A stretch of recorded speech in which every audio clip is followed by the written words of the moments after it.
Alright, students, are we excited to do today's lab? Well, the labs are sort of fun, I guess, but you always make us write an essay after every single one, and we could maybe, not do that this time. That'd be pretty cool. Well, if you don't want to do the labs, you can just do all these worksheets here. No, how am I even supposed to learn in this place with all this? Students, turn to page 39 for lab instructions. Jimmy, see me after class.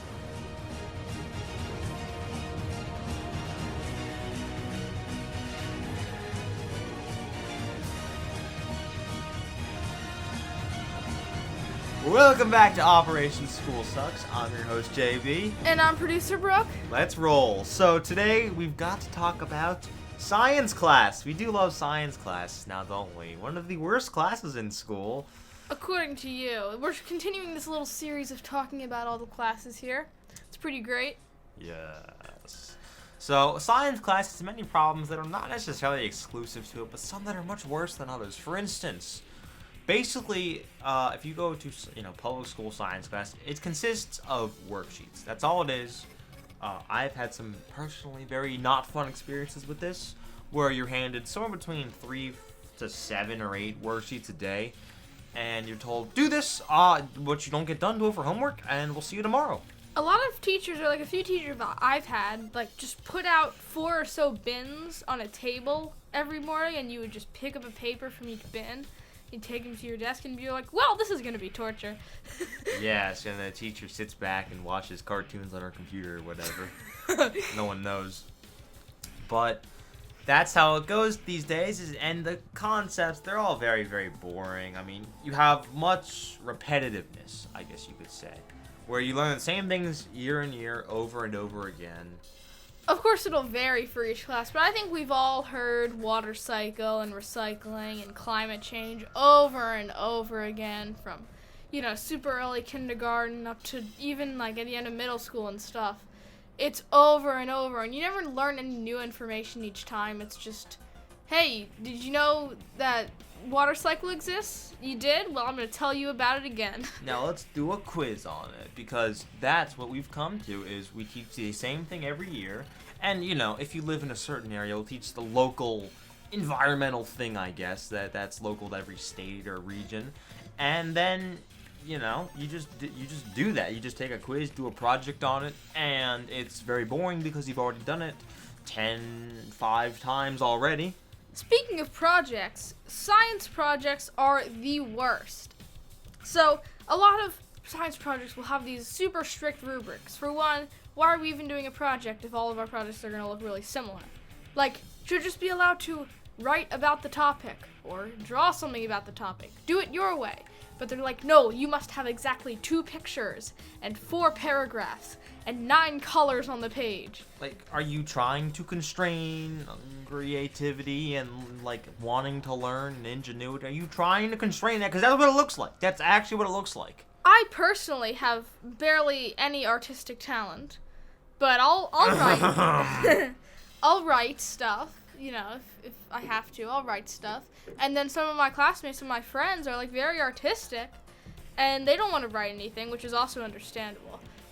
So why can't we just, if it's a project, let us do what we want for the project, as long as we get the information across. Exactly. And then you have labs, where you figure out, does heavier objects drop faster than lighter objects? Now, write me a 5-paragraph essay about it after doing a 5-minute time test thing. Back when I was in middle school, it literally, 11, 12-year-olds, something like that, there was a literal lab where we had to measure 10 inches off a sand pit, sort of like a pie plate with some sand in it.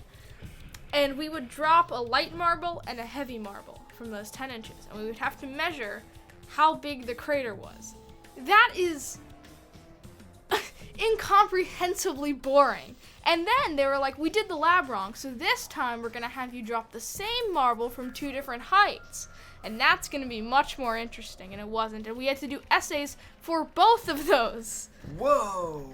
Amazing. The larger marble made a larger crater. Who would have thunk it? Right. So it's basically just it's all about what we're talking about here, where you dumbing kids down every day. You're getting dumbed down because it's so boring. You can't stand it.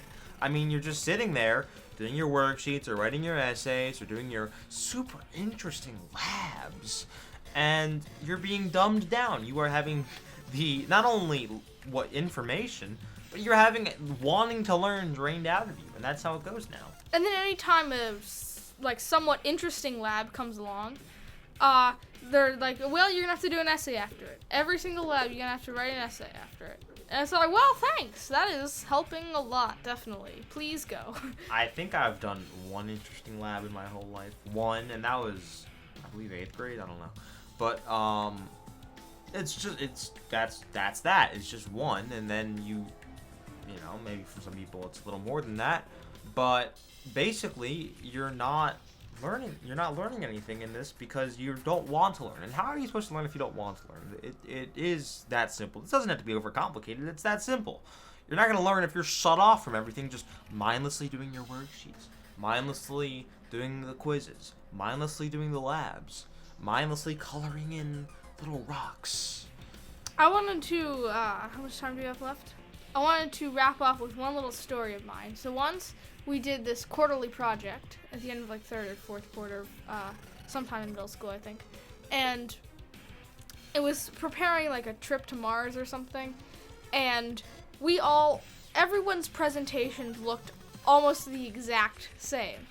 Except for some groups who had some like thought put into it, you know, to make it funny or whatever. And it was so boring the day we presented it, just like an hour of people sharing the exact same presentations over and over and over again. The only ones that were memorable is one of them had like a Star Wars intro, and that was kind of funny. No room for creativity here. It's just that simple. Well, I think that's about it. Yep. So, if you did enjoy this, please do like, subscribe, and leave a comment, and just hit all the buttons that you can see on the screen. So, also share. That'd be pretty cool. I'm very good at these outros. I don't know if you Yes. noticed. Until next time, I've been your host, JB. And I've been producer Brooke. And have a great rest of your day. Bye.